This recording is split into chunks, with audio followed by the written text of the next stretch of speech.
வாங்க இன்றைக்கி சூப்பராக சுவையாக ஒரு நண்டு கிரேவி பார்க்கலாம். அதுக்கு நம்ம முதல்ல கேஸை பற்ற வச்சுட்டு கடாய் போட்டுட்டு கொஞ்சமாக 1 டீஸ்பூன் அளவுக்கு எண்ணெய் விட்டுக்கோங்க. 1/2 டீஸ்பூன் சோம்பு போட்டுக்கோங்க.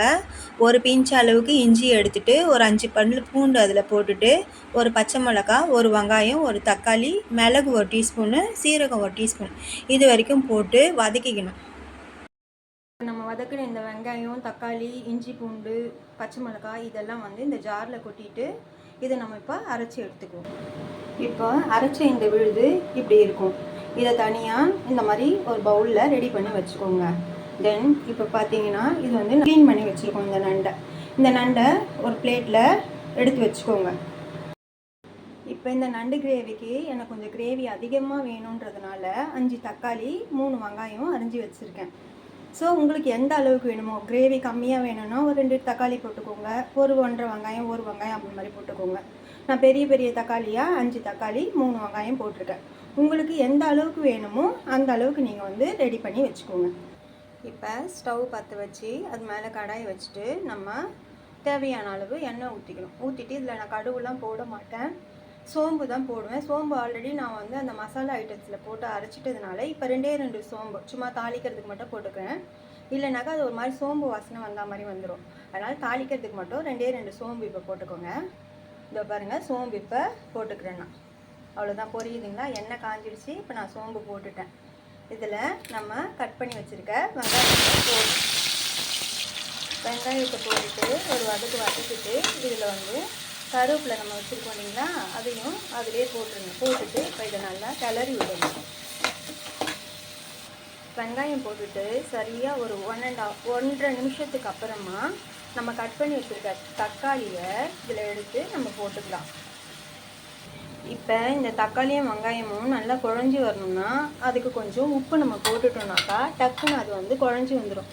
ஸோ உப்பு கொஞ்சம் எடுத்து போட்டுக்கோங்க, அதுக்கு தேவையான அளவு. அது கூட மஞ்சத்தூள் பாருங்கள், இந்த அளவு மஞ்சத்தூளையும் போட்டுக்கோங்க. போட்டுட்டு இப்போ மிக்ஸ் பண்ணி விட்டுட்டு தட்டு போட்டு மூடுனீங்கன்னா ஒரு 3 மினிட்ஸ் கழித்து எடுத்து பாருங்கள், நல்ல கிரேவியாக வந்துடும். அது வாங்க தட்டு போட்டு மூடிடலாம்.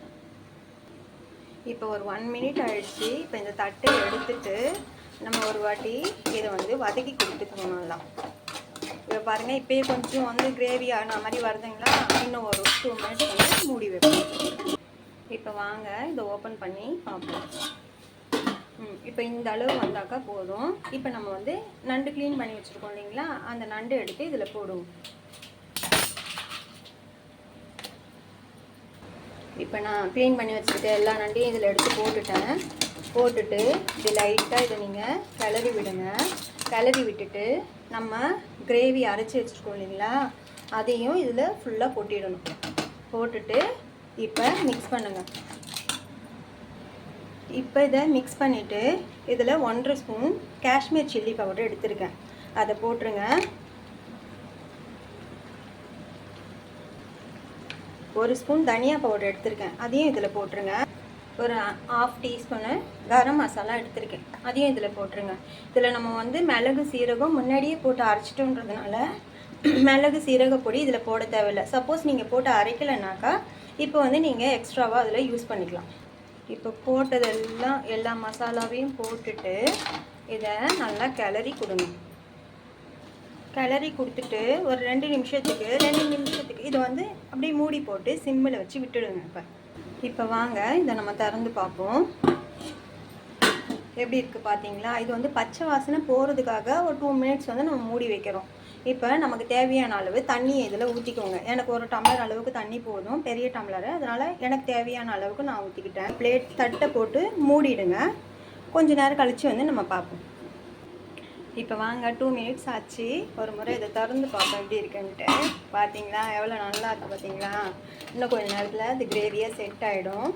சரி வாங்க ஒரு கலரி விட்டுட்டு இன்னும் கொஞ்சம் நேரம் கழிச்சு இப்போ பாருங்கள், சூப்பராக சுவையாக நம்மளோட நண்டு கிரேவி ரெடி ஆகிடுச்சு. இதில் நம்ம நறுக்கி வச்சுருக்க கொத்தமல்லி தழையும் கருவேப்பிலை தழையும் இப்படி தூக்கி நம்ம இறக்கிடலாம். அவ்வளோதான். தேங்க்ஸ் ஃபார் வாட்சிங். உங்களுக்கு பிடிச்சிருந்தாக்கா லைக் பண்ணுங்கள், ஷேர் பண்ணுங்கள், சப்ஸ்கிரைப் பண்ணுங்கள். தேங்க்ஸ்.